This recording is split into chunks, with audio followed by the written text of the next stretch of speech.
true the shadow man. While this isn't an encounter or anything, this has been said to me that this is a spooky story. I was always a kid with a short fuse. I was somewhat violent, but never towards people, always just objects such as pillows or walls. But I have been told that I would say things I shouldn't. I was often told to watch my actions, and since I was about 7, I am now 17, I have had dreams about this man who I had named the Shadow Man, as all you could see was his outline of a man with a hat on and his red eyes and white pointy teeth, kind of like a killer clown. The dream would start out with me in the darkness, and then I would look down to see my hands with blood on them, and then I would see heads and faces of my friends and family. It wasn't stated, but I knew I was the one that caused it, even at the age of 7. Then all of a sudden I would hear a chant of "watch your actions," and the voice was mine, but distorted. After the taunting few minuets of this, all of a sudden, I would see the Shadow Man, and his creepy ass grin would widen. Then I would see a dagger either in my hands or one of the victims, and if it was the victim I would grab it, but then as quick as I blinked the Shadow Man would then stab me, and then say his last words, that send chills down my spine to this day.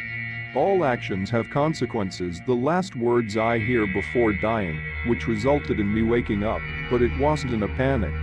A few years later I decided to write a poem for it, and I wanted an image, so I just googled the Shadow Man, and I read that other people have also seen the same kind of man I described, but not the exact same. I've told other people in my life about this dream and man.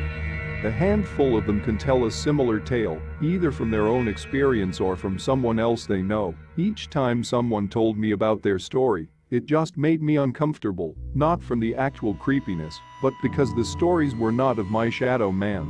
Just a thought of the fact I might be attached to this tormentor of my childhood makes the entire experience so much worse. To this day I've wrote 2 poems, and the second one has been somewhat successful, so I'm creating a short film as a visual representation of the poem. It will be done near the middle of the year. If you would like to read the poems I will post them. But I have calmed down so I do not get the dreams as often, but the last words were, all actions have consequences. Even now if I hear someone say, watch your actions, I feel uneasy and go silent. But remember people, all actions have consequences.